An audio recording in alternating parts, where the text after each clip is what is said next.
Recently, National Institute of Social Defense, Ministry of Social Justice and Empowerment, Government of India organizes two-day training of trainers on the Transgender Persons Protection of Rights Act 2019 and Rules 2020, where Swati Vidhan Barua delivered a lecture on the Transgender Person Protection of Rights Act 2019 and Rules 2020. So let's listen to her lecture. तो हम समाज से दूर रखते हैं, समाज से उनको साइडलाइन करके बैठे हुए हैं, जिनसे हम घृणा करते हैं। ये एक्चुअली में हुआ क्यों था? तो हिस्ट्री में एक चैप्टर आता है आपको, ये जो British era, British colonial rule. अब आपने इससे पहले आप लोगों ने सुना होगा कि यहाँ पे क्रिमिनल ट्राइब एक्ट के बारे में ये बताया गया, लेकिन ये क्रिमिनल ट्राइब एक्ट 1871 आया कहाँ से आपको मालूम होना चाहिए। तो क्वींस प्रोक्लेमेशन में चार्टर हुआ करता था, जिस चार्टर के अधीन ब्रिटिश कानून बनाई करते था। तो चार्टर नंबर 2 के अधीन क्रिमिनल ट्राइब एक्ट 1871 को लाया अंडर क्वींस प्रोक्लेमेशन।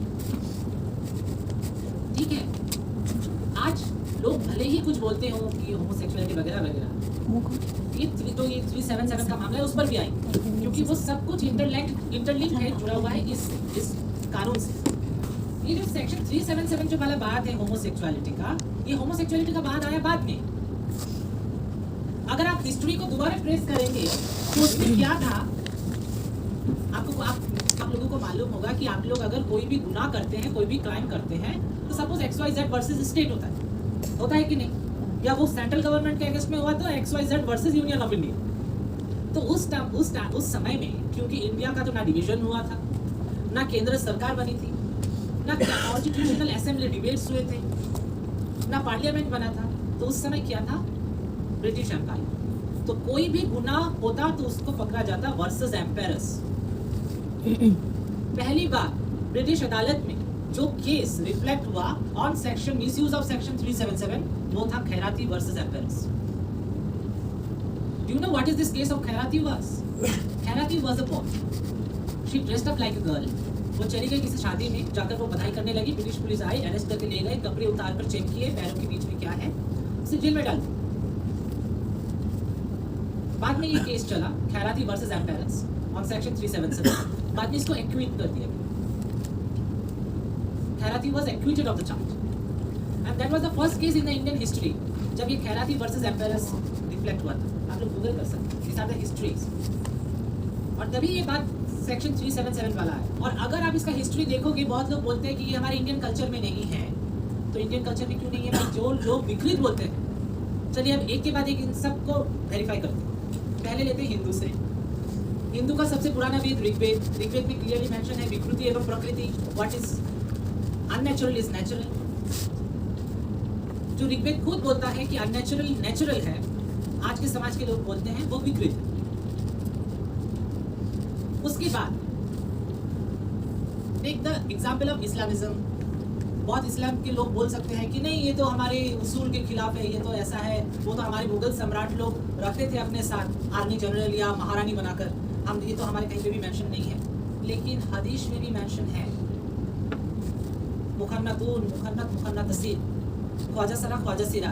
आप यहाँ पर इंडिया में आप ट्रांसजेंडर्स को या किन्नर को आप हिजरा बोल पा रहे हैं, लेकिन कोई भी आप सऊदी अरेबिया या अरबिक कंट्रीज में जाइए, वहाँ पर आप किसी भी किन्नर संप्रदाय को आप सिर्फ हिजरा बोल दीजिए, 7 साल का आपका इम्प्रिजनमेंट है।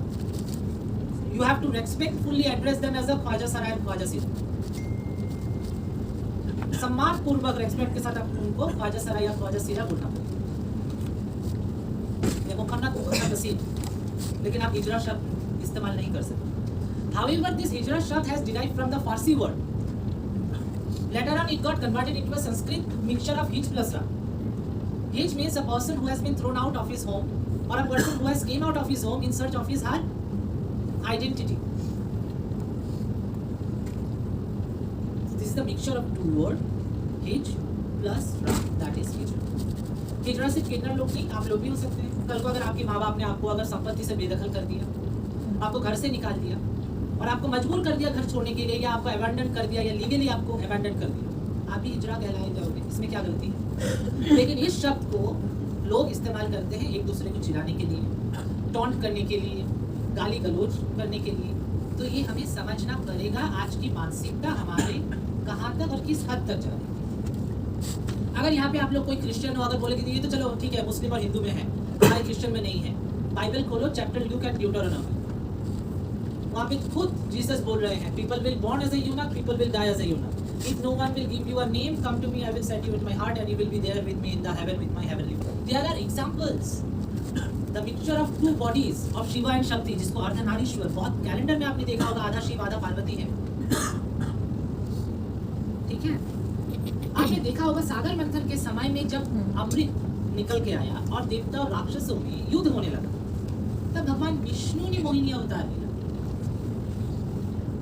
तो ये सारी जो एग्जाम्पल्स हैं, ये सारी एग्जाम्पल्स जो एग्जिस्टेंस या जो मतलब जो हमारे अस्तित्व की बात करती है, ट्रांसजेंडर्स के अस्तित्व की बात करती है, ये कहाँ खो गया? उस समय के लास्ट मुगल एम्पायर थे अलाउद्दीन खिलजी, और जिनके आर्मी जनरल हुआ करते थे Malik Kafur, and Malik Kafur was a transgender.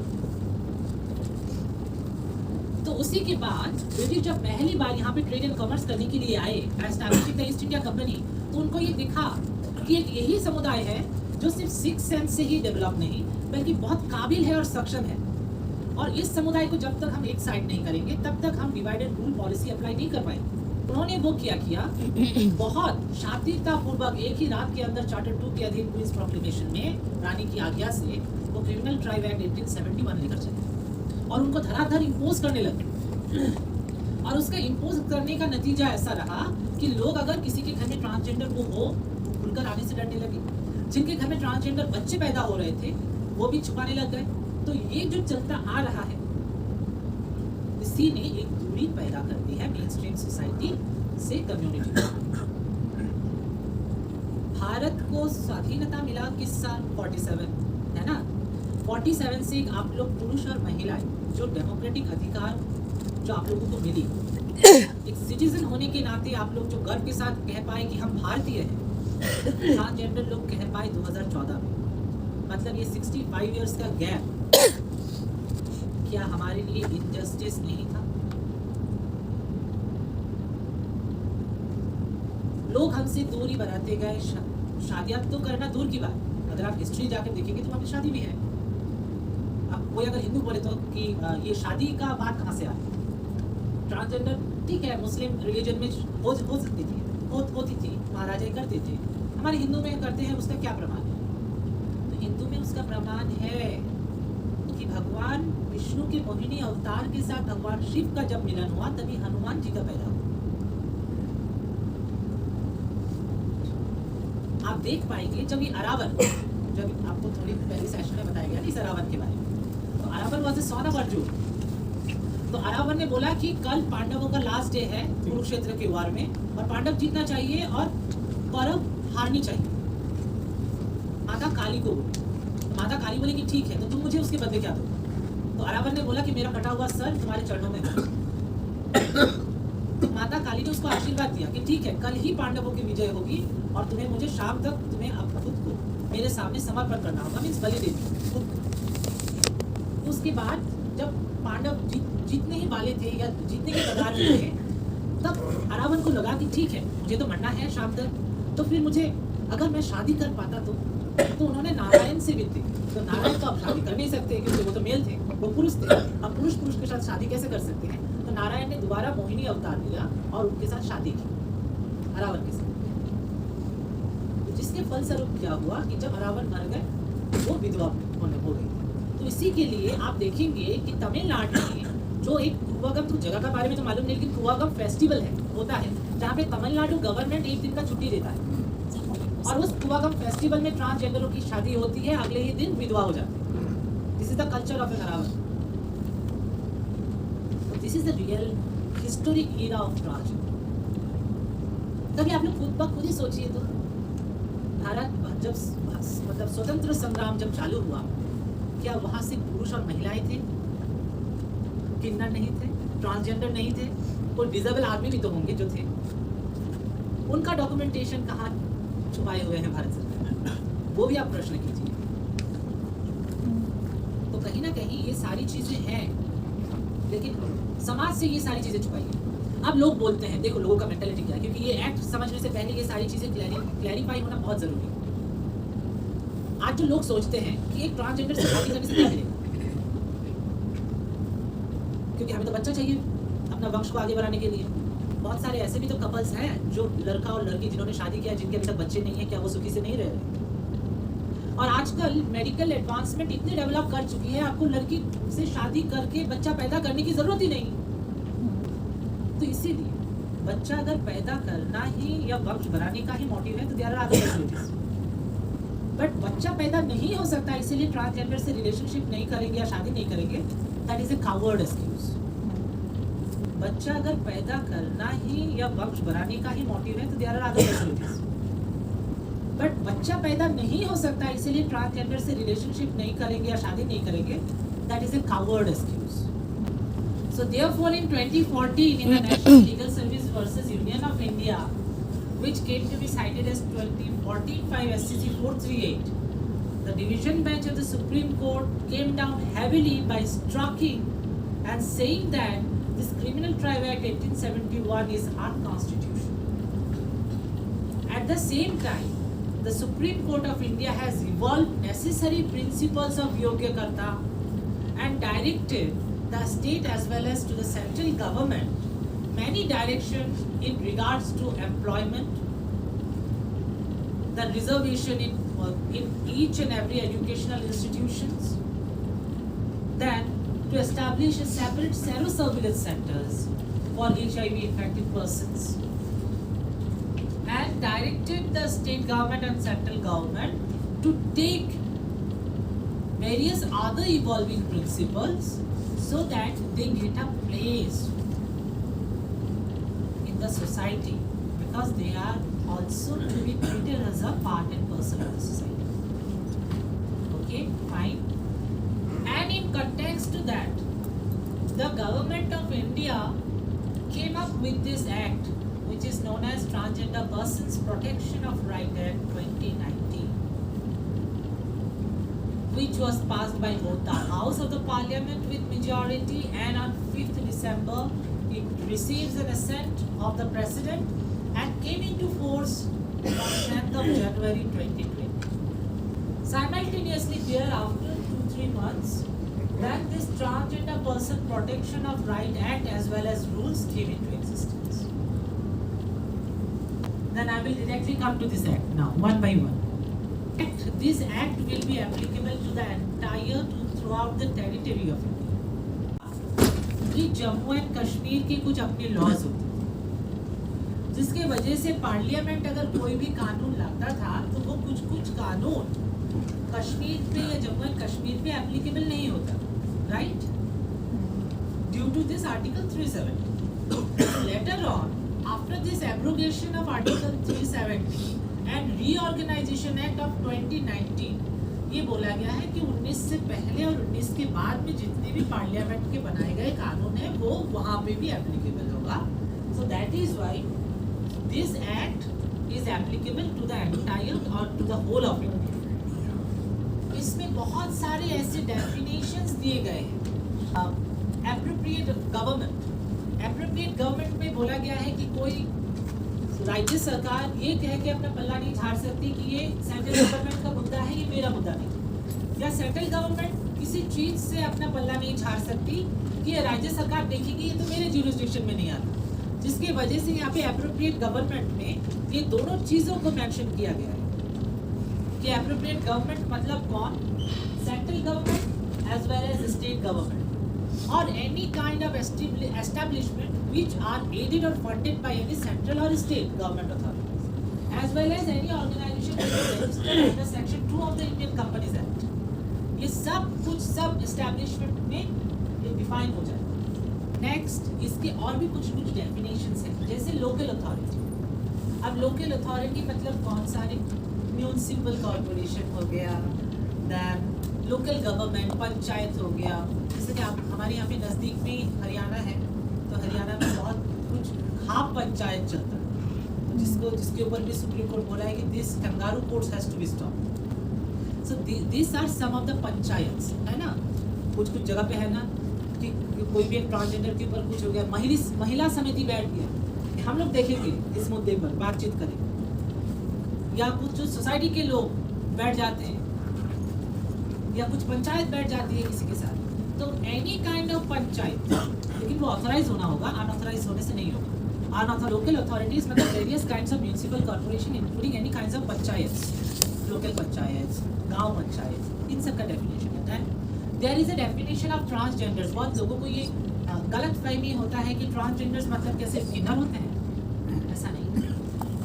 मैं ट्रांस मैन और ट्रांस वुमन का सिर्फ एक ही लाइन में जवाब दूंगी, trapped in a wrong body, and with in this line it contains everything. आपको जो समझना है समझना। डेफिनेशन में बोला गया है with in the word transgenders. देखो, transgender is a world wide adopted word. अब ट्रांसजेंडर मतलब किन्नर नहीं होते। इसको आप देखो कि लोगों का अब धीरे धीरे एक्सेप्टेबिलिटी आ रहा है, तो लोग अब इस ट्रांसजेंडर शब्द को सिर्फ किन्नर तक ही लिमिटेड कर रहे हैं। ऐसा नहीं है। Transgender is a world wide adopted word. It contain many categories. Some of the categories which are available in the entire India is such as cross-dressers, drags, females, trans man, trans woman, which falls within the category of transsexuals, then Aravani, Tirunangai, Shiv Shakti, Jogta, Jogapas. So these are everything. These are all categories which are is available. But यहाँ पर और एक चीज़ भी मैं add करना चाहती हूँ कि आज जिस नालसा जजमेंट के ऊपर बेस्ड करते हुए ये कानून आया, ये लॉ लाई गई, लेकिन कहीं ना कहीं उस नालसा जजमेंट को हम इंक्लूसिव भी नहीं मान सकते। इसीलिए नहीं मान सकते इंक्लूसिव क्योंकि हमारे जो नॉर्थ ईस्ट का जो ट्रेडिशन है ना, जो कल्चर है, वहाँ पे transgender practices the culture of Ardhanarishvara. हमारे वहाँ पे ट्रांसजेंडरों के लिए एक सेपरेट मंदिर है जिसको पिंगलेश्वर अर्धनारीश्वर टेम्पल बोला गया। तो we follow the tradition of Ardhanari. Then अगर हमारे पास के और भी स्टेट्स या मणिपुर है, वहाँ पे क्या होता है, ट्रांसजेंडर्स आर नोन एज नूपी मानवी एंड सभी मानवी। But if you see the definition of transgender in the act itself or as well as the definition of transgender narrated in the Nalsa judgment, it only focuses on the categories which are available in the entire India, but where the northeastern categories are not being covered up. So that is why we also we can see that this in that context this is not inclusive. Neither this Nalsa, neither this. But no issues. तो यहाँ पर इस transgenders का definition आपको दिया गया है। क्या transgender means a person whose gender doesn't match with the gender assigned to him or her at birth, but that does not make anyone compulsory that one has to undergo gender reassignment surgery or any kind of sex or hormonal therapy or any kind of other process or procedures that are equated with the transitioning of a person. ये necessary नहीं है। और इसके साथ क्या है, even the word now intersex has been included within the definition of transgender. जो those who are into administrative part or into law and order part, वो सिर्फ sections देखते हैं। लेकिन कोई भी सेक्शन या कोई भी कानून पढ़ने से पहले उस कानून का है ना, पहला जो पन्ना होता है सेक्शन 2 का सारा डेफिनेशंस भी पढ़ो, क्योंकि वो सेक्शन का जो डेफिनेशंस है ना, वो आपको हेल्प करता है इस कानून का इम्प्लीमेंटेशन। तो इसीलिए यहाँ पर जो ये जो प्रोहिबिशन है, किस किस लोगों को ये क्या क्या कामों से प्रोहिबिट करने के लिए मना किया है, जो डिस्क्रिमिनेटरी इन नेचर है टुवर्ड्स अ ट्रांसजेंडर पर्सन। क्या क्या, जैसे डिनायल और continuation of an unfair treatment in educational establishment and services thereof. आप अगर एक एजुकेशनल एस्टैब्लिशमेंट की जब यहाँ पे बात आई शब्द, हमें इसको गौर करना पड़ेगा कि यहाँ पे क्यों एजुकेशनल इंस्टीट्यूशंस के बारे में लिखा है। हर एक जाति जनजाति का स्कूल बना हुआ है। Even there is a separate school for a special child, but is there any such school specifically made for transgender persons? No. That is why most of the populations are still under the below literacy rate, because they don't get a chance to have a quality education, at least a primary education. जो भी कुछ establishment आगे बढ़कर आते हैं कि हम transgenders को रिजर्वेशन देंगे या उनको पढ़ने का मौका देंगे, आप वहाँ पे देखेंगे कोई टॉयलेट्स नहीं। ईच एंड एवरीवेयर, क्योंकि ये जो एजुकेशनल एस्टैब्लिशमेंट है ना, यहाँ पे टॉयलेट्स की फैसिलिटी तो होती है नहीं। और एजुकेशनल इंस्टीट्यूशंस में ही है जहाँ पर ट्रांसजेंडर्स बहुत बच्चों को सताया जाता है, बुली करवाया जाता है। There are many instances here DPS की एक यहाँ पर हुई ना बहुत Yeah. सुसाइडल केस कुछ दिन पहले Yes. फरीदाबाद में यहाँ पे सुसाइडल केस भी हो चुकी है डीपीएस का। तो यहाँ पे बहुत सारे ऐसे इंस्टेंसेस भी हो रहे हैं जहाँ पे आपको शोषण मिलेगा या बुली की वजह से वहाँ से ट्रांसजेंडर्स बच्चों को निकाल दिया जाता है या तो वो ड्रॉप आउट हो जाते हैं, वो पढ़ नहीं पाते क्योंकि वो बैठ ही नहीं पाते उनके साथ। दूसरे लड़के उनको चिढ़ाते हैं और दूसरे लड़के बच्चे चिढ़ाते इसीलिए हैं क्योंकि उनके जो दिमाग में वो थोपा गया है जन्म से ही कि इनसे दूरी बना के रखो, अगर इनसे बात करोगे ये तुमको अभिशाप दे देंगे, ये तुमको टॉन्ट करेंगे, इनका बददुआ तुमको लग जाएगा। तो ये जो दिमाग में जो भराई जाती है इसके द्वारा अपने माँ बाप के द्वारा, तो वही बच्चा वो आगे चलकर वो इम्प्लीमेंट करता है। तो इसीलिए जैसे बोला जाता है ना चैरिटी बिगिंस एट होम, तो मैं तो बोलूँगी कि अच्छे संस्कार should be begins at home. वो सिखाओ, सिर्फ संस्कार, इससे कैसा बात करना सिर्फ संस्कार नहीं, हर किसी को इक्वली ट्रीट करना भी संस्कार। ये मेंटालिटी हमें चेंज करनी पड़ेगी। जब तक हम उस मेंटालिटी से नहीं निकल कर आते हैं तब तक सिर्फ दिखावा करने से नहीं हो, चाहे वो इम्प्लीमेंटिंग एजेंसी ही हो, चाहे गवर्नमेंट हो या चाहे कुछ हो। जमीनी स्तर पे काम करना होगा, जमीनी स्तर पे काम करते वक्त कंटिन्यूअस सेंसिटाइजेशन करना होगा। ऐसा नहीं कि हम एक दो बार सेंसिटाइजेशन कर लिए तो बस हमने कर लिया, हमने अपनी जिम्मेदारी से हाथ धो लिया। This should be continuous process, this is even a continuous process. तो इसीलिए यहाँ पे एजुकेशनल एस्टैब्लिशमेंट, फिर जो भी कोई व्यक्ति ट्रांसजेंडर्स है और जो कहीं पे अगर काम कर रहा है उसके साथ unfair treatment, suppose for an example अभी सात्विक है एनआईएसडी के साथ, he is a trans man, वो यहाँ पे काम करता है इस ऑर्गेनाइजेशन में। कल को अगर सात्विक के साथ कुछ भी अनजस्टिस या अनफेयर ट्रीटमेंट हुआ, that will be treated as prohibition of the discrimination of this section 3। तो उसी के साथ किसी को अगर बेवजह बिना बताए टर्मिनेट कर दिया without any explanation, which is a violation of article कितना अपना दिमाग का लिमिटेशन सिर्फ 13, 14, 15, 19, 20, 21 तक सीमित होता। It is guided by article कितना, देखो तो 311 में कितना लिखा है? 23. No, 311. Just read out article 311 of the Constitution. Search it on your Google and see. Then यहाँ पर बोला है denial or discontinuation of unfair treatment in healthcare services. अगर कोई भी ट्रांसजेंडर कहीं भी हॉस्पिटल वगैरह में जाता है, अगर उसके साथ अनफेयर ट्रीटमेंट होता है, डॉक्टर उसको टच नहीं करता just because he is an HIV और she is an HIV positive, या कहीं पे एक्सीडेंट हो गया है, बहुत बुरी तरीके से एक्सीडेंट हो गया है, डॉक्टर उसको नहीं लेना है, क्योंकि ऐसे बहुत सारे RTI रिपोर्ट्स भी मेरे पास है, not only for the state of Delhi but also for the state of Assam as well, जहाँ से मैं आती हूँ। हमारे बहुत सारे गवर्नमेंट हॉस्पिटल्स में सिर्फ मेल और फीमेल वार्ड है, ट्रांसजेंडर्स के लिए वार्ड ही नहीं है।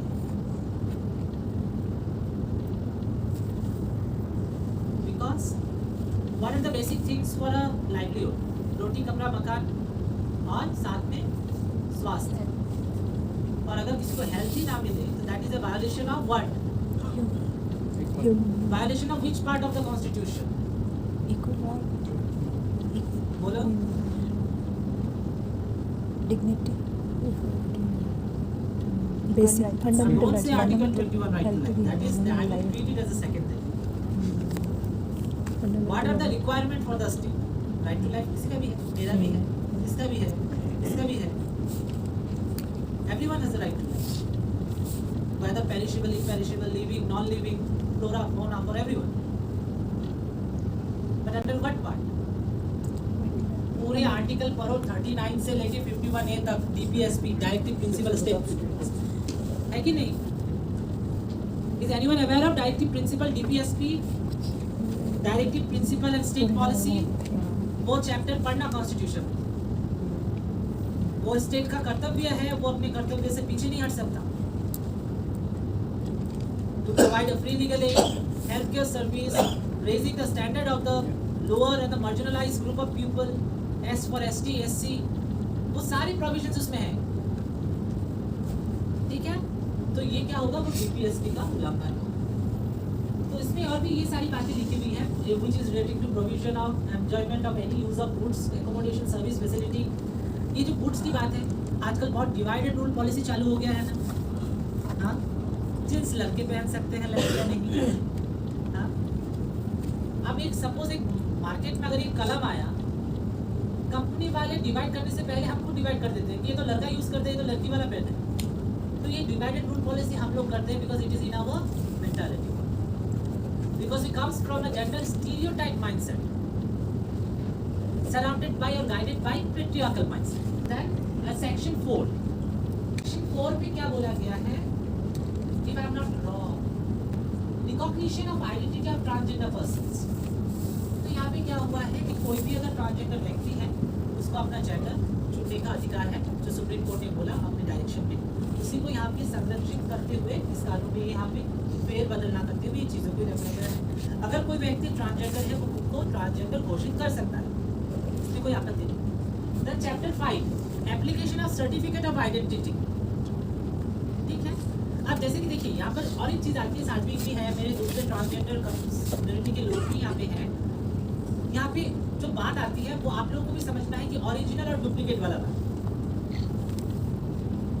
क्यों मैं बोलती हूँ हमेशा ये ओरिजिनल और डुप्लीकेट वाला बात, वो आपको भी समझना पड़ेगा। अब जैसे कि आप लोग में से कोई मान लीजिए कि आप लोग राज्य सरकार के काम स्टेट गवर्नमेंट में है या सेंट्रल गवर्नमेंट, लेकिन उसके बावजूद के छुपाए आप लोगों के घर में भी तो राशन कार्ड है कि नहीं? लेकिन ये राशन कार्ड किसके लिए बना था? जो बिलो पॉवर्टी लाइन, लोगों को क्या चाहिए? बीपीएल का चावल चाहिए, है ना, मिट्टी का तेल चाहिए, केरोसिन तेल चाहिए, लेकिन वो अपना कार्ड बना लिया रेशन कार्ड, किस लिए? टू ग्रैब अपॉर्चुनिटी, उस फायदे के लिए। तो इसमें आप हैं क्या, जब मैं अपने कम्युनिटी के लिए काम करती हूँ तो इन फील्ड में ग्रासरूट लेवल पे बहुत सारे डुप्लीकेट के साथ भी मुझे मुलाकात हो जाता है, और हम जब उनको ट्रेस करके जाते हैं उनके घर तक, देखते हैं कि उनकी बीवी भी है, बच्चे भी है कि नहीं? बहुत सारे हमारे किन्नर कम्युनिटी में भी है जो डुप्लीकेट है ना, जिनके घर में बीवी है, बच्चा है, लेकिन इवन तो वो आखिर सिर्फ क्या करते हैं, साड़ी पहन के 2 ताली मारकर अपना पैसा कमाते हैं। They are not only polluting but also polluting this community, और जिसके वजह से क्या होता है, who are the real marginalized section of people, वो क्या होता है कि इस फैसिलिटी से दूर रह जाते हैं। आइडेंटिटी का गलत प्रयोग ना करें, क्योंकि हम लोग पहले से ही बहुत शोषित होते हुए आए, हमें और शोषित होना पसंद नहीं और शोषित होना भी पसंद है, तो इसीलिए उस चीज़ पे भी आप लोगों को ध्यान देना होगा। देन यहाँ पे क्या लिखा है, issue of the certificate identity section 6 में लिखा हुआ है। यहाँ पर इससे पहले सेक्शन 5 में बताया गया है कि अगर आप ट्रांसजेंडर हो तो आप क्या कर सकते हो। सेक्शन 6 के अंडर आप क्या कर सकते हैं, एप्लीकेशन डाल सकते हैं to your concern jurisdictional district magistrate और डेप्यूटी कमिश्नर। किसी स्टेट में डेप्यूटी कमिश्नर बोला गया है, कहीं किसी को डिस्ट्रिक्ट मैजिस्ट्रेट बोला गया, डीएम, और किसी में तो सीधा कलेक्टर ही बोल दिया गया। तो इसलिए वो अपने नियरेस्ट जो भी अपने डीएम है या डीसी है, डेप्यूटी कमिश्नर, उनके पास जाइए, एप्लीकेशन डलवाइए।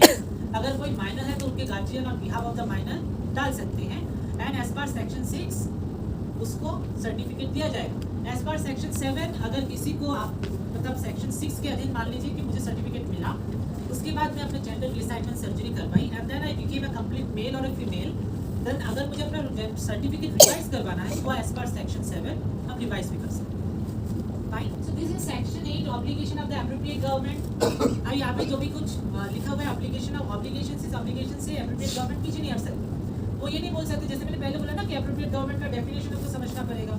वो ये नहीं बोल सकता कि ये तो केंद्र सरकार का है, मैं राज्य सरकार का नहीं है, या कोई ऐसा नहीं बोल सकता कि ये तो केंद्र सरकार का राज्य सरकार का नहीं है, ऐसा नहीं। appropriate government में वो सेंट्रल गवर्नमेंट और स्टेट गवर्नमेंट दोनों का अधिकार होगा क्या कुछ करने के लिए shall take steps to secure full and effective participation of transgender person and their inclusion in society, ताकि वो समाज में भी उसको सेम अधिकार मिले, समानता मिले, वो सम्मान पूर्वक जी सके। इस चीज़ के लिए राइट मतलब एप्रोप्रिएट गवर्नमेंटों को अपनी इफेक्टिव पॉलिसी लानी पड़ेगी। पॉलिसी का भी बात किया गया है, that welfare various welfare schemes की भी बात करी गई है। तो इसके अधीन क्या हुआ कि बहुत सारे अभी जो स्कीम्स आ रहे हैं उसमें हम लोग ट्रांसजेंडर्स इंक्लूजन ऑफ ट्रांसजेंडर्स देख पा रहे हैं। अब जेंडर कैटेगरी में तो ट्रांसजेंडर इनको लगता है किसी ऐड कर दिया तो हमारा काम खत्म, लेकिन ऐसा नहीं है। मैं उस पर भी आऊँगी चर्चा करते हुए। अब जैसे कि लिखा है the appropriate government shall formulate welfare measures, जैसे मैंने बताया, schemes programmes which are transgender sensitive, non stigmatising and non discriminative. Then appropriate government shall take steps for the rescue, protection, rehabilitation of transgender persons to address the needs of such persons. इस rescue, protection and rehabilitation पे मैं आऊँगी। The appropriate government shall take appropriate measures to promote and protect the rights of the transgender persons to participate in cultural and recreational activities. इन दोनों चीज़ों पे मैं discuss करने के लिए आऊँगी, लेकिन इससे पहले जैसे कि मैंने सर्टिफिकेट की बात की है, अगर कोई भी, आप लोगों को मालूम है कि अगर कोई भी व्यक्ति ट्रांसजेंडर अगर डीसी के ऑफिस या डिप्टी कमिश्नर या डिस्ट्रिक्ट मैजिस्ट्रेट के ऑफिस बिना विजिट किए अपना आईडी कार्ड या सर्टिफिकेट लेना चाहे, तो हमारा भारत सरकार ministry of social justice and empowerment ने एक पोर्टल बनाया हुआ है जिसका नाम है क्या, नेशनल पोर्टल फॉर ट्रांसजेंडर। तो उस नेशनल पोर्टल फॉर ट्रांसजेंडर पे जाके कोई भी ट्रांसजेंडर व्यक्ति खुद को रजिस्टर कर सकता है और अपना ऑनलाइन एप्लीकेशन फॉर्म फिलअप कर सकता है, और इवन उसको सर्टिफिकेट या आईडी कार्ड मिलने के बाद आफ्टर जेंडर एम्पावरमेंट सर्जरी और आफ्टर एसआरएस अगर उसको रिवाइज भी लेना है तो उसी पोर्टल के माध्यम से वो रिवाइज सर्टिफिकेट भी ले सकता है। फाइन। उसके बाद हम ये आएंगे सेक्शन 8 क्लॉज 4 एंड 5 को अच्छे तरीके से समझें। अब जिस तरीके से आप लोगों ने देखा होगा कि बहुत सारी न्यूज़पेपर्स वगैरह पे आती है कि राज्य सरकार 26 जनवरी या 15 अगस्त के दिन अब ट्रांसजेंडरों को अपने फंक्शंस पे इंक्लूड कर रही है, वो इसी का ही एक नतीजा है कि उनको उस राष्ट्रीय फंक्शंस के माध्यमों में उनको वो समान अधिकार देना, ताकि वो एक समाज में एक सेंसिटिव एक मैसेज जाए, ताकि इंक्लूसिविटी का एक मैसेज जाए। इन सब चीज़ों के ऊपर बेस करके सेक्शन 5 है। सेक्शन 4 जहाँ पे बोला गया है रेस्क्यू, प्रोटेक्शन एंड रिहैबिलिटेशन। इसमें रिहैबिलिटेशन की अगर मैं बात करूँ तो ये आगे के सेक्शंस में हम और अच्छे से जान पाएंगे कि यहाँ पे क्या प्रोटेक्शन बोला गया है, रेस्क्यू की बात क्या बोली गई है और इसकी रिहैबिलिटेशन की बात करी गई है। ठीक है। Section 9 non discrimination in employment. जैसे मैंने बोला कि हर एक चीज़ों में ट्रांसजेंडर्स का रिजर्वेशन होना अनिवार्य हो चुका है, उसी तरीके से एम्प्लॉयमेंट के क्षेत्र में भी, जिसके एग्जाम्पल के स्वरूप हम देख सकते हैं Jharkhand, Chhattisgarh, Tamil Nadu, Karnataka with 1% reservation in employment in each and every government sector as well as in the other government sectors और जो गवर्नमेंट के भी PSUs होते हैं स्टेट गवर्नमेंट्स के, उनमें भी ठीक है 1% हॉरिजॉन्टल रिजर्वेशंस की बात करी गई है। At the same time Assam has came up with transgender reservation in Assam police. There is also a reservation of transgender in APSC, Assam public service commission. तो इसी तरीके से सभी राज्य अपने अपने पब्लिक सर्विस कमीशंस में या एम्प्लॉयमेंट के क्षेत्र में ट्रांसजेंडर्स की रिजर्वेशंस लाई जा रही है। और जहाँ पर हम देख सकते हैं ऑलरेडी तमिलनाडु से हो या बिहार से हो, झारखंड से हो, छत्तीसगढ़ से हो, ट्रांसजेंडर कांस्टेबल से लेके ट्रांसजेंडर SI तक देख पा रहे हैं। इवन रायपुर छत्तीसगढ़ से ट्रांसजेंडर मेयर भी है कि नहीं। There is also an MLA from Madhya Pradesh, Shabnam मौसी, who is a transgender. There are transgender doctors in Karnataka who are working in the speciality of gynaecologist. There are transgender advocates, मैं यहाँ पर खड़ी हूँ। So now there is each and every equal opportunity that are required to be given to the entire transgender community as per this act, which is now mandatory for each and every government sector or non-government sector। करने लायक चीज़ है, ये सब को ensure करना पड़ेगा compliance as may be prescribed। Then section 11 में बोला गया है, section 11 में बोला गया है कि किसी भी establishment में, अब एस्टैब्लिशमेंट का बात जब दोबारा आया, दोबारा हम उस डेफिनेशन को याद करेंगे कि डेफिनेशन में एस्टैब्लिशमेंट क्या बोला गया था, एस्टैब्लिशमेंट किस किस पे लागू होती है। अब राइट ऑफ रेसिडेंस को और भी अच्छी तरीके से समझने के लिए हमको जानना पड़ेगा कि वो डेफिनेशन मैंने जो बताया था ना कि what is the definition of local authority, municipal corporation हो, गाँव पंचायत हो, इन सब चीज़ों के बारे में। अब इसमें क्या बोला गया है कि कोई भी बच्चा अगर तृतीय लिंग का व्यक्ति है, ट्रांसजेंडर है, तो उसे अपने घर से जुदा नहीं करवाया जा सकेगा, सिर्फ इस ग्राउंड पर कि वो ट्रांसजेंडर है। साथ में क्या बोला गया है, except an order of a competent court का ऑर्डर लिए ही उस बच्चे को जुदा किया जा सकता है, लेकिन किस हद तक उसमें भी डिफाइन करेंगे, डेफिनेशन करेंगे। यहाँ पे क्या बोला है, हर एक ट्रांसजेंडर व्यक्ति को अपने घर पे रहने का समान अधिकार है उसके फैमिली के साथ। इसके साथ साथ क्या बोला गया है कि कोई भी ट्रांसजेंडर व्यक्ति हो, चिल्ड्रन हो, कोई भी किसी भी एज ग्रुप का हो, उसको अपने घर से कोई भी नहीं निकाल पाएगा या घर का किसी भी काम या पैतृक संपत्ति या अधिकार से उसको जुदा नहीं कर पाएगा। अब इसको क्या बोला गया है, ये जो 3 है सेक्शन 12 क्लॉज 3 ऊपर का दिया हुआ है, except an order of a competent court. ये except an order of a competent court इसका मतलब क्या बोला गया है। अब इस देखेंगे सेक्शन 12 सब सेक्शन 3 में क्या बोला गया है कि अगर कोई माँ बाप इकोनॉमिकली कमजोर हो या उसके पास वो सामर्थ्य ना हो उस ट्रांसजेंडर का भरण पोषण या शिक्षा दे पाए, तो वो कंपिटेंट कोर्ट के ऑर्डर से क्या कर सकता है, उस ट्रांसजेंडर बच्चे को या व्यक्ति को रिहैबिलिटेशन सेंटर में रख सकता है। अब यहाँ पे रिहैबिलिटेशन का सेंटर का मतलब ये नहीं ड्रग्स रिहैबिलिटेशन सेंटर, हाँ, यहाँ पे रिहैबिलिटेशन का सेंटर का मतलब ये समझाता है कि ट्रांसजेंडर शेल्टर हो।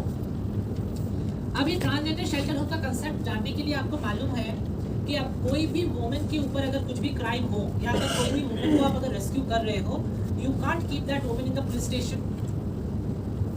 उसको क्या करना पड़ेगा, that has to be reported under 181 और फिर उस वुमेन को कहाँ पे रेस्क्यू किया जाएगा, इन वन स्टॉप सेंटर सखी, right. So in that same context कि कोई भी अगर पेरेंट्स को अगर इकोनॉमिकली हो या किसी भी तरीके से वो अगर सामर्थ्य ना हो उस ट्रांसजेंडर बच्चे का या उस ट्रांसजेंडर व्यक्ति का भरण पोषण करने के लिए, वो कॉम्पिटेंट कोर्ट से ऑर्डर लेकर ट्रांसजेंडर शेल्टर होम में वो रख सकता है। अब इसके लिए ministry of social justice and empowerment ने क्या किया, पहले कुछ राज्यों में पायलट प्रोजेक्ट के हिसाब से गरिमा गृह जो शेल्टर होम है वो चालू करी, और आफ्टर 1 साल के बाद जब उनको लगा मिनिस्ट्री को कि इनकी सक्सेस पाई गई है या इसको एक्सटेंड किया जा सकता है, अब वो सारे स्टेटों में हर एक राज्य में अंततः एक ट्रांसजेंडर शेल्टर होम खोल रहे हैं जिसका नाम है गरिमा गृह, ये आप लोग जान लीजिए। Section 13 obligation of educational institution to provide inclusive education to transgender persons, ये मैंने पहले आप लोगों को समझाया था कि कोई भी एजुकेशनल इंस्टीट्यूशन हो वो किसी भी ट्रांसजेंडर के साथ डिस्क्रिमिनेशन आप नहीं कर पाए। Section 14 vocational training and self empowerment. अब ये जो मैंने थोड़ी देर पहले बोला ना, ये जो गरिमा गृह जो गवर्नमेंट ऑफ इंडिया ने जो इंट्रोड्यूस किया है शेल्टर होम, ये as per section 14 vocational training and self employment. अब ये गरिमा गृह में इस मतलब शेल्टर होम में सिर्फ वहाँ पे रहने का और खाया पिलाया नहीं जाता, वहाँ पे खाने पीने के साथ रहने के साथ आपको क्या करी जाती है, ट्रेनिंग दी जाती है, वेरियस स्किल डेवलपमेंट ट्रेनिंग, आपको पढ़ाई लिखाई सिखाया जाता है ताकि आप सेल्फ एम्पावर्ड बन सकें। तो इसीलिए यहाँ पर बोला गया है कि vocational training and self empowerment वो तो अब गरिमा गृह दे रही है, लेकिन ये एप्रोप्रिएट गवर्नमेंट का भी कर्तव्य है कि वो सारे ट्रांसजेंडर्स को स्किल डेवलपमेंट ट्रेनिंग वगैरह दे जिससे वो सेल्फ एम्पावर्ड बन सके। अब सेल्फ एम्पावरमेंट की क्यों बात इंपॉर्टेंट आ गई, अब मान लीजिए कोई भी ट्रांसजेंडर सड़क के किनारे अगर 10 रुपये का चाय बेच रहा हो, आप जाएंगे चाय पीने, आप भले ही एक दिन आप चाय पीने के लिए चले गए, अब अगले दिन से नहीं जाओगे। क्यों नहीं जाओगे, क्योंकि आपके जो दोस्त होंगे वो आपको नोट करेंगे, आपको बुली करेंगे कि तुम्हें और कोई भी दुकान नहीं मिला चाय पीने के लिए, 10 रुपये का चाय खिचड़े इस किन्नर की दुकान से आप पी रहे हो। तो अल्टीमेटली उस बुली होने के चक्कर पे या उस टोंट होने के डर से आप क्या करोगे, उस दुकान पे जाना बंद करोगे। तो जाना बंद करोगे, अल्टीमेटली क्या कर रहे हो, उसका इनकम सोर्स बंद कर रहे हो ना। अगर कोई भी ट्रांसजेंडर सड़क के किनारे एक चाय का दुकान भी देकर अगर वो बैठे, अगर उसका इनकम 200 से या 250 या 300 रुपये पर डे का हो, उसको क्या ज़रूरत पड़ा है रास्तों पे, ट्रेनों पे, बसों पे जाकर हाथ ताली पीट कर अगो बेगी करता फिर। तो कहीं ना कहीं सोसाइटी जिम्मेदार है क्योंकि आपने उस इनकम सोर्स का उसे कभी मौका ही नहीं दिया। सेक्शन 15 मैं थोड़ी बहुत सिर्फ टच कर रही हूँ यहाँ पे, जैसे कि यहाँ पे हेल्थ रिलेटेड इश्यूज बोली गई है। जैसे कि मैंने पहले बताया था कि बहुत सारे राज्य सरकारों के हॉस्पिटल में ट्रांसजेंडर्स की भर्ती से लेकर ट्रीटमेंट से लेकर उनको वो अधिकार नहीं मिल पाते। अब भले ही यहाँ पे सेरो सर्विलेंस की बात ये एक्ट करता तो है, लेकिन को खुद बोलता है कि स्टेटों को आप खुद अपने पैसे से सेरो सर्विलेंस के या HIV के पैसे मतलब मेडिसिन खरीदने पड़ेंगे, आप सप्लाई नहीं देंगे। अमृता बैठी हुई है, Amrita knows very well. So that is why ये सारी चीज़ें तो हैं तो जो हमको देखनी है। और साथ में क्या बोली गई है कि एप्रोप्रिएट गवर्नमेंट को ये सारी चीज़ें लेनी पड़ेगी। उसमें क्या क्या है, separate human immunodeficiency serosurveillance centres बनाने की ज़रूरत पड़ेगी। मेडिकल केयर फैसिलिटी जहाँ पे लिंग परिवर्तन सर्जरी करवा पाए कोई भी ट्रांसजेंडर फ्री ऑफ कॉस्ट में ही। देन सेक्सुअल सर्जरी से पहले और सर्जरी के बाद काउंसलिंग करवाने की ज़रूरत पड़ेगी। देन उसके बाद अपनी जो मेडिकल कॉलेजेस हैं अपने मेडिकल कॉलेजेस के करिकुलम में चेंजेस करने पड़ेंगे, जिसके स्वरूप क्या हुआ रिसेंटली अभी मेडिकल कमीशन ने भी ये डायरेक्शन दिया है कि उनके सिलेबस या कोर्स स्ट्रक्चर में ट्रांसजेंडर्स भी अब इंक्लूजन होगा। तो ये और साथ में राज्य सरकारों को अपना ही सेपरेटली हेल्थ मैनुअल बनाना पड़ेगा। Then review of medical curriculum जो मैंने अभी बोला है, research for doctors in this specific area. Then to facilitate access to transgender persons in hospitals and other healthcare institutions, जो मैंने बोला कि उनको समान अधिकार देना पड़ेगा दूसरे in accordance with the other normal gender binary norms. Then provision for coverage of medical expenses by a comprehensive insurance scheme for sex reassignment surgery, hormonal therapy, laser therapy. मतलब राज्य सरकार और केंद्र सरकार का इंट्रोड्यूस किया हुआ कोई भी comprehensive insurance scheme, उसमें भी ट्रांसजेंडर्स को इंक्लूड किया जाना होगा. अब राज्य सरकार का कॉम्प्रिहेंसिव हेल्थ इंश्योरेंस स्कीम का नाम क्या है? अटल अमृत अभियान. राज्य सरकारों ने इम्प्लीमेंट की है. जो केंद्र सरकार से हुई है वो क्या है? प्रधानमंत्री Jan Arogya Yojana, in short PMJ, in other name Ayushman Bharat. तो ये सारी केंद्र सरकार हो या राज्य सरकारों के हेल्थ इंश्योरेंस स्कीमों में भी ट्रांसजेंडर्स का इंक्लूजन अनिवार्य है. जैसे कि अब रिसेंटली हमारे ministry of social justice and empowerment के साथ ministry of health and family welfare का एक एमओयू भी शायद साइन हो चुका है रिगार्डिंग कि आयुष्मान भारत में, या तो हम कुछ ही दिनों में हम देख भी पाएंगे कि आयुष्मान भारत स्कीम्स के अंडर में ये सेक्स रीअसाइनमेंट सर्जरी को इंक्लूड किया गया है या ये एसआरएस कवर्ड होती है. Then section 16 national council for transgenders, ये सारे कंपोजिशंस यहाँ पे हैं, आप लोग पढ़ लीजिएगा. जैसे कि राज्य में स्टेट वुमेन कमीशन है, केंद्र में नेशनल वुमेन कमीशन. राज्यों में क्या है? State human right commission, national में national human right commission. So in that regard यहाँ पे बोला गया है कि नेशनल में जो रहेगा वो है नेशनल काउंसिल फॉर ट्रांसजेंडर. तो अगर केंद्र में नेशनल काउंसिल फॉर ट्रांसजेंडर्स रहेगा तो राज्य में क्या रहेगा? स्टेट काउंसिल नहीं. As per rule 10 and 11 there is a provision of setting up a transgender welfare board. Transgender well सारे राज्यों में ट्रांसजेंडर वेलफेयर बोर्ड्स होंगे. ठीक है, तो ये ट्रांसजेंडर वेलफेयर बोर्ड्स बनाई जाएंगी सारे स्टेटों में. जो राज्य में होगा वो वेलफेयर बोर्ड होगा, जो नेशनल में होगा वो national council for transgender persons कहलाया जाएगा. आज सेक्शन 18 ऑफेंसेस एंड पेनल्टीज, इसको मैं थोड़ा डीपली समझाऊं. मतलब किसी कोई भी क्राइम एग्जीक्यूट करते हैं, कंडक्ट करते हैं, तो उसमें क्या होता है? Offences and penalties. Offences and penalties में क्या होता है? कोई भी व्यक्ति अगर compel or entices a transgender person to indulge in the act of forced or bonded labour, then will be treated under this act as a punishable offence. अब compel or entices जैसे आपको मालूम होगा, you know the POCSO act, yes, protection of children from sexual offences, and under that POCSO Act you might be aware of कि 18 से नीचे का कोई भी बच्चा को आप काम पे नहीं रख सकते या उससे आप बॉन्डेड लेबर का काम नहीं करवा सकते. लेकिन यहाँ पे मैं बोलूँगी कि कुछ सेक्शन में हमारे मिनिस्ट्री का एक्सप्लेनेशन होना ज़रूरी है. अदरवाइज क्या होता है कि जब इस लॉ को हम लोग एग्जीक्यूट करने जाते हैं तो वो हमें बहुत प्रॉब्लम होती है. अब जैसे कि यहाँ पर ये तो बोल दिया गया है कि कपल्स और एंटाइसेस. अब ये कंपल्स और एंटाइसेस किसके ऊपर है? 18 से नीचे का है या 18 से ऊपर का है, वो स्पेसिफाई नहीं है. तो वो हमारे लिए कंफ्यूजन है, क्योंकि हम यही मान के चल रहे हैं कि 18 से नीचे का है, लेकिन कल को अगर ये 18 से ऊपर का भी हुआ तो उसमें हम क्या बोलेंगे? तो उसमें जैसे कि इस चीज़ पे एक्सप्लेनेशन की ज़रूरत है मिनिस्ट्री को. Then denies the transgender persons right of passage to public places, कि कोई भी अगर शॉपिंग मॉल में गया हो, कोई भी ट्रांसजेंडर रास्ते से जा रहा हो, कोई भी पब्लिक प्लेसेस हो, बस स्टैंड हो, कहीं पे भी हो, अगर कहीं से भी उसको अगर डिस्क्रिमिनेशन फेस करना पड़ा, उसको भगा दिया गया, उसके साथ इल ट्रीट किया गया हो, तो उसको भी ऑफेंसेस एंड पेनल्टीज के अंडर में या उसको भी पनिशमेंट हो सकता है. देन यहाँ पे बोला गया है हार्म्स और इंज्योर्स और endangers the life, safety, health और well being, whether mental or physical, of a transgender person or tends to do acts including causing physical abuse, sexual abuse, verbal. ये verbal का शब्द अच्छे से समझ लीजिए. वो जो मैंने थोड़ी देर पहले बोला ना, किसी को हिजरा करके बुलाना, गाली गलौज से बुलाना, टॉन्टिंग के ट्यून में बुलाना, वो भी अब इसमें पनिशमेंट पकड़ा जाएगी. देन और इमोशनल एब्यूज और इकोनॉमिक एब्यूज. अब इन सारी चीज़ों के मैं समझाऊंगी. पहले लेती हूँ मैं यहाँ पे फिजिकल एब्यूज और असर्ट, मारना पीटना, किसी भी ट्रांसजेंडर के साथ हुआ तो उसको पनिशमेंट दिया जाएगा इस लॉ के अधीन. Then sexual abuse. Sexual abuse बहुत तरह के होते हैं. सेक्सुअल एब्यूज को समझने के लिए, जैसे कि sexual abuse in the sense of molestation, rape. अब रेप में सिर्फ ऐसा नहीं है, the definition of rape has a very wider meaning. उसका मतलब ये नहीं कि ओनली मैन और वुमन, ऐसा नहीं होता. मैन और वुमन, वुमन और मैन, वुमन और child, there is a very huge definition of rape. To understand the context of rape. अब कैसे कोई कुछ लोग समझ सकते हैं कि क्या बोल रही है, अब एक लड़की कैसे एक लड़का को रेप कर देगा?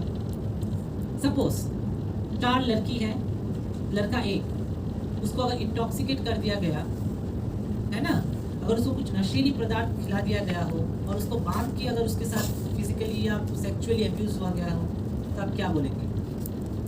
छोटे छोटे बच्चे हैं जो ट्यूशन पढ़ने जाते हैं, बहुत सारे ऐसे भी औरत हैं जो उनको सेक्सुअली अब्यूज करते हैं, जिसके लिए आप पॉक्सो का ये जो लॉ है वो आप पढ़ के देखिए, आपको और concept clear, then only you will be able to realise the rape is not, the definition of rape is very wider.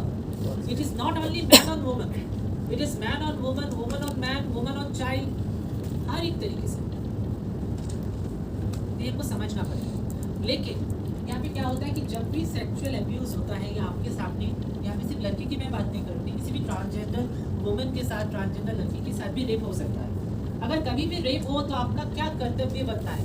ठीक है, आप पुलिस को बुलाएंगे, पुलिस आएगी, इन्वेस्टिगेशन करेगी, मेडिकल होगा, 161, 164 स्टेटमेंट रिकॉर्ड किया जाएगा मजिस्ट्रेट के सामने to give her a justice, that is a separate content. लेकिन सबसे पहले मैं बोलूँगी, और यहाँ पे बहुत सारे हमारे अलायंस के लोग भी हैं, साथी के लोग भी हैं, जिनको ये मालूम होगा और जो आप लोगों को भी मालूम होना चाहिए कि कभी भी अगर आपके पास कोई भी रेप विक्टिम पहले लाया जाता है, उसको आप इमीडिएटली प्रेप मेडिसिन दें या डॉक्टर को बोले कि वो प्रेप मेडिसिन उस व्यक्ति को, इस विक्टिम को दिया जाए. Do you know what is this prophylaxis medicine is all about? No one knows. आपको मालूम नहीं कि जो विक्टिम है उसके साथ जिसने बलात्कार किया होगा, he might be an STD और एचआईवी इन्फेक्टेड हो सकता है ना. तो वो क्या होगा, जिस विक्टिम को उन लोगों ने, जो विक्टिम है उसको भी तो वो हो सकता है, संक्रमण हो सकता है. तो अगर ये with in 24 hours prophylaxis medicine अगर उसको दे दिया जाए तो उससे क्या होगा कि इन्फेक्शन से वो बच जाए. आपको क्या फायदा? आपको जस्टिस मिला, सब कुछ मिला, लेकिन आप तिल तिल करके मरते चले गए कि मुझे क्या बीमारी होगी. That is more than, so that is why ये सारी चीज़ें जो आपको जानने की बहुत ज़रूरी है. बहुत लोगों को ये मालूम नहीं होता कि what is prophylaxis medicine. Government से सप्लाई तो जाता है लेकिन डॉक्टर्स ना देते हैं, लेकिन लोगों को मालूम ही नहीं, कभी तो रेफर भी नहीं होता. वो हमारे कुछ एचआईवी के अच्छे संस्थान हैं या एनजीओ हैं जो इस फील्ड पे काम कर रहे हैं, या तो वो उनकी तरफ से या तो मदद आ जाती है, अदरवाइज तो गवर्नमेंट हॉस्पिटल में तो आपने कभी नहीं देखा. इसके बाद इकोनॉमिक अब्यूज. अब इकोनॉमिक अब्यूज कैसे होता है कि कुछ लड़के हैं जो इसके साथ रिलेशनशिप में आते हैं, जानबूझकर आते हैं, और इसलिए आते हैं कि ताकि उनसे वो लूट पाए. और जैसे ही उनका लूटना खत्म होता है, अब वो ट्रांसजेंडर्स अगर वो किसी जस्टिस के लिए जाए भी पुलिस स्टेशन में, आप देखेंगे कि वो ट्रांसजेंडर जाने से पहले वो लड़का नहीं है उस ट्रांसजेंडर के अगेंस्ट में फॉल्स एफआईआर दर्ज करवा दी. किस वजह से? क्या बोलते हुए कि मुझे मालूम ही नहीं था ये तो थर्ड जेंडर की है, मुझे तो बाद में मालूम चला, लेकिन तब तक वो अपना सब कुछ उससे लूट चुका. This kind of economic abuse, this is a economic abuse, कि आपने अपने फायदे के लिए किसी को इस्तेमाल कर लिया और उसी के ऊपर आपने फॉल्स एंड बोगस केस डालकर उसको साइडलाइन कर दिया. This is also a part of an economic abuse. जो आप देखोगे कि बहुत सारे हमारे ऐसे किन्नर बहन हैं जिनके साथ लड़के लोग रिलेशनशिप में आते हैं, लूटते चले जाते हैं, अब्यूज कर देते हैं. कोई भी अगर इन सब चीज़ों में भी अगर वो इन्वॉल्व होता है तो वो भी पनिशेबल ऑफेंस माना जाएगा. लेकिन यहाँ पे क्या बोला गया है? The punishment, quantum of punishment is from 6 months to 2 years along with fine. लेकिन मुझे नहीं लगता जहाँ पे ये वर्ड, लेकिन यहाँ पे एक चीज़ जैसे मैंने पहले बोला ना कि वो कंपेयर और एंटाइसिस में एज का क्लासिफिकेशन या क्लैरिफिकेशन नहीं है, वो मिनिस्ट्री को थोड़ा उस पर जोर देना चाहिए. तो उसी प्रकार से यहाँ पे जो ये चीज़ें लिखी हुई है, तो with the quantum of punishment क्या लिखा है? Which shall not be less than 6 months but which shall may extend to 2 years along with fine. अब इसमें ये एक कंफ्यूजन हो सकता है कि वेदर दिस कॉग्निजिबल और इनकॉग्निजिबल, ये क्लासिफिकेशन नहीं है.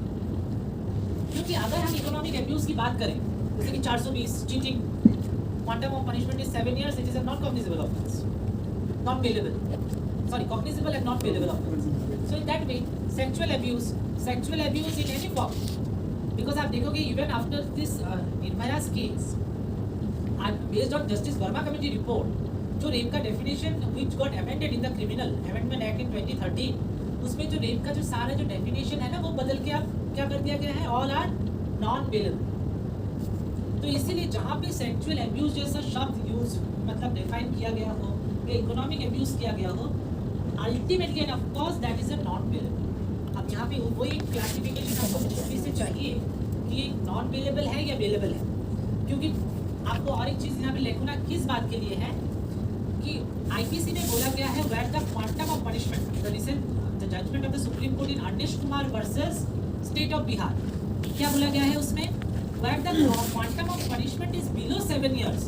उसमें पुलिस भी 41A का एप्लीकेशन देके अपराधी को बेल दे सकती है। तो यहाँ पे तो quantum of punishment is only 2 years। कोई अगर मान लो किसी भी ट्रांसजेंडर के साथ अगर रेप हुआ या सेक्सुअल अब्यूज हुआ और वो अपराधी अरेस्ट कर लिया भले ही पुलिस ने, लेकिन थोड़ी देर में 41A का एप्लीकेशन देके उसको फिर बेल भी दे दिया, जामीन भी दे दिया थाने से ही, तो उसका क्या फ़ायदा रह जाएगा। तो इस लॉ का, इस कानून का ही क्या मकसद रह जाएगा। तो इसीलिए मुझे चाहिए कि मैं रिक्वेस्ट करूँगी कि मिनिस्ट्री से कि ये चीज़ें फटाफट इसका क्लासिफिकेशन हो कि whether it's available non available, इस चीज़ में चर्चा हो।